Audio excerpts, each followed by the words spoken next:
ಬಾಯಲ್ಲಿಟ್ಟರೆ ಬೆಣ್ಣೆ ಥರ ಕರಗುವಂತಹ ಒಂದು ಹೆಲ್ದಿ ಬ್ರೇಕ್ಫಾಸ್ಟ್ ರೆಸಿಪಿ ಮಾಡೋಣ ಬನ್ನಿ. ಝಟ್ಪಟ್ನಲ್ಲಿ ರೆಡಿ ಮಾಡ್ಕೋಬೋದು. ಇಲ್ಲಿ ಕಡೆಯಿಂದಲೇ ಒಂದು ಸ್ವಲ್ಪ ಎಣ್ಣೆ ಬಿಸಿ ಮಾಡ್ಕೊಂಡಿನಿ ನಾನು. ಎಣ್ಣೆ ಬಿಸಿ ಆದಮೇಲೆ ಜೀರಿಗೆ, ಸಾಸಿವೆ, ಒಂದು ಅರ್ಧ ಚಮಚ ಉದ್ದಿನಬೇಳೆ, ಒಂದು ಅರ್ಧ ಚಮಚ ಕಡಲೆಬೇಳೆ ಹಾಕ್ಕೊಂಡಿನಿ. ಸಾಸಿವೆ ಸಿಡಿಬೇಕು ಮತ್ತು ಇವೆರಡು ಬೇಳೆನ ಸ್ವಲ್ಪ ಕೆಂಪಾಗಬೇಕು, ಅಲ್ಲಿ ತನಕ ಇದನ್ನು ಹುರ್ಕೋಬೇಕಾಗುತ್ತೆ. ಓಕೆ ನೋಡಿ, ಸಾಸಿವೆ ಸಿಡಿದೆ. ಇವಾಗ ಈ ಟೈಮ್ನಲ್ಲಿ ಇದಕ್ಕೆ ಖಾರಕ್ಕೆ ಎಷ್ಟು ಬೇಕಾ ಅಷ್ಟು ಹಸಿಮೆಣಸಿನ್ಕಾಯಿ ಸೇರಿಸ್ತಿದ್ದೀನಿ. ಅದ್ರ ಜೊತೆಗೆ ಸ್ವಲ್ಪನೇ ಕರಿಬೇವಿನ ಸೊಪ್ಪು ಸೇರಿಸ್ತಿದ್ದೀನಿ. ಓಕೆ, ಹಸಿಮೆಣಸಿನ್ಕಾಯಿ ಅದು ಸ್ವಲ್ಪನೇ ಹಸಿ ವಾಸನೆ ಹೋಗ್ಬೇಕು. ಇವಾಗ ಖಾರಕ್ಕೆ ಎಷ್ಟು ಬೇಕಾ ಅಷ್ಟು ಹಾಕೋಬೋದು ನೀವು. ಇಲ್ಲಿ ಮೆಣಸಿನ್ಕಾಯಿ ನಾನು ಸ್ವಲ್ಪ ಕಮ್ಮಿನೇ ಹಾಕಿದ್ದೀನಿ ಇಲ್ಲಿ ನೋಡಿ. ಇವಾಗ ಹಸಿಮೆಣಸಿನ್ಕಾಯಿದು ಹಸಿ ವಾಸನೆ ಹೋಗಿದೆ. ಈ ಟೈಮ್ನಲ್ಲಿ ಇದಕ್ಕೆ ಈರುಳ್ಳಿ ಸೇರಿಸ್ತಿದ್ದೀನಿ. ಎಷ್ಟು ಬೇಕಷ್ಟು ಹಾಕೋಬೋದು ಈರುಳ್ಳಿ ಇಲ್ಲಿ. ಅದ್ರ ಜೊತೆಗೆ ಸ್ವಲ್ಪನೇ ಕ್ಯಾರೆಟ್ ಕೂಡ ಹಾಕೊತಿದ್ದೀನಿ. ಕ್ಯಾರೆಟ್ ಇದ್ದರೆ ಹಾಕ್ಕೊಳ್ಳಿ, ಇಲ್ಲಾಂದರೆ ಸ್ಕಿಪ್ ಕೂಡ ಮಾಡ್ಬೋದು. ಮತ್ತು ನೀವು ಇಲ್ಲಿ ಮಟರ್ ಇದ್ದರೆ ಮಟರ್ ಕೂಡ ಹಾಕೋಬೋದು. ಕ್ಯಾರೆಟ್ದು ಮತ್ತು ಈರುಳ್ಳಿದು ಹಸಿ ವಾಸನೆ ಹೋದ್ಮೇಲೆ ಇದಕ್ಕೆ ಒಂದು ಅರ್ಧ ಟೊಮೆಟೊನ ಸಣ್ಣದಾಗಿ ಕಟ್ ಮಾಡ್ಕೊಂಡು ಸೇರಿಸ್ತಿದ್ದೀನಿ. ಈ ಟೊಮೆಟೊ ಮಿಕ್ಸ್ ಮಾಡ್ಕೊಂಡಾದ್ಮೇಲೆ ಇದಕ್ಕೆ ರುಚಿಗೆ ತಕ್ಕಷ್ಟು ಉಪ್ಪು ಮತ್ತು ಒಂದು ಸ್ವಲ್ಪನೇ ಅರಿಶಿನ ಸೇರಿಸ್ತಿದ್ದೀನಿ. ಅರಿಶಿನ ಬೇಕಿದ್ರೆ ಸ್ಕಿಪ್ ಕೂಡ ಮಾಡ್ಬೋದು, ಇಷ್ಟ ಇಲ್ಲ ಅಂದರೆ ಅರಿಶಿನ ಹಾಕ್ಕೊಂಡಿನಿ. ಇವಾಗ ಉಪ್ಪು ಹಾಕ್ಕೊಂಡಿನಿ. ಎಲ್ಲನೂ ಸೇರಿಸಿ ಟೊಮೆಟೊ ಸ್ವಲ್ಪನೇ ಹಸಿ ವಾಸನೆ ಹೋಗೋ ತನಕ ಹುರ್ಕೋಬೇಕಾಗುತ್ತೆ. ಟೊಮೆಟೊ ಸ್ವಲ್ಪನೇ ಸಾಫ್ಟ್ ಆಗಬೇಕು. ಓಕೆ ನೋಡಿ, ಟೊಮೆಟೊ ಸಾಫ್ಟ್ ಆಗಿದೆ. ಇವಾಗ ಟೊಮೆಟೊ ಸಾಫ್ಟ್ ಆದಮೇಲೆ ಇಲ್ಲಿ ಬಾಂಬೆ ರವೆ ತೊಗೊಂಡಿದ್ದೀನಿ 1 ಕಪ್ ಆಗುವಷ್ಟು.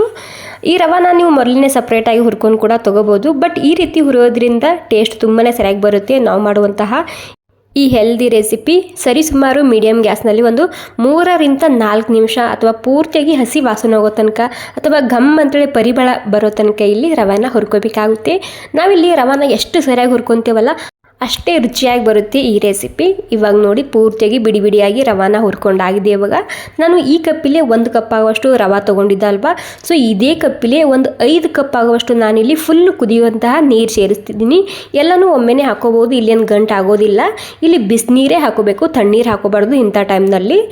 ನಿಮಗೆ ಜಾಸ್ತಿ ಸಾಫ್ಟ್ ಇಷ್ಟ ಇಲ್ಲ, ಉದುರುದ್ರಾಗಿ ಇಷ್ಟ ಇದ್ದರೆ ನೀವಿಲ್ಲಿ ಒಂದು 3 ಕಪ್ ಆಗುವಷ್ಟು ನೀರನ್ನ ಹಾಕ್ಕೋಬೋದು. 1 ಕಪ್ ರವಕ್ಕೆ 3 ಕಪ್ ಹಾಕ್ಕೊಳ್ಳಿ. ಅಥವಾ ಈ ರೀತಿ ಸಾಫ್ಟಾಗಿ ಬೇಕಂದರೆ ನೀವಿಲ್ಲಿ ಒಂದು 5 ಕಪ್ ಆಗುವಷ್ಟು ನೀರನ್ನ ಹಾಕೋಬೋದು.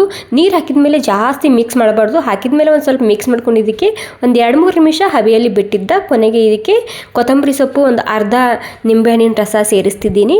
ಇವಾಗ ಕೂಡ ಅಷ್ಟೇ ಸ್ಲೋಲಿ ಆಗಿ ಸ್ವಲ್ಪನೇ ಮಿಕ್ಸ್ ಮಾಡ್ಕೊತಿದ್ದೀನಿ. ಮಿಕ್ಸ್ ಮಾಡ್ಕೊಂಡಾದ್ಮೇಲೆ ಇಲ್ಲಿ ತುಪ್ಪದಲ್ಲಿ ಹುರಿದಂತಹ ಕಾಜು ಸೇರಿಸ್ತಿದ್ದೀನಿ. ಇದು ಬೇಕಿದ್ರೆ ಸ್ಕಿಪ್ ಕೂಡ ಮಾಡ್ಬೋದು.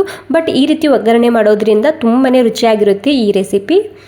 ಓಕೆ ನೋಡಿ, ಬಾಯಲ್ಲಿಟ್ಟರೆ ಬೆಣ್ಣೆ ಥರ ಕರಗುವಂತಹ ಸಾಫ್ಟ್ ರವೆ ಉಪ್ಪಿಟ್ಟು ರೆಡಿಯಾಗಿದೆ.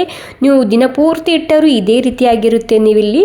ಸೊ ನೋಡಿ ಎಷ್ಟು ಸಾಫ್ಟಾಗಿ ಸ್ಮೂತಾಗಿ ಬಂದಿದೆ ಅಲ್ವಾ. ಸೊ ತುಂಬಾ ಹೆಲ್ದಿಯಾಗಿರುವಂತಹ ಬ್ರೇಕ್ಫಾಸ್ಟ್ ಮತ್ತು ಝಟ್ಪಟ್ನಲ್ಲಿ ರೆಡಿ ಮಾಡ್ಕೋಬೋದು. ಟ್ರೈ ಮಾಡಿ ನೋಡಿ. ಇಷ್ಟ ಆಗಿದ್ರೆ ಒಂದು ಲೈಕ್ ಮಾಡಿ. Thank you so much.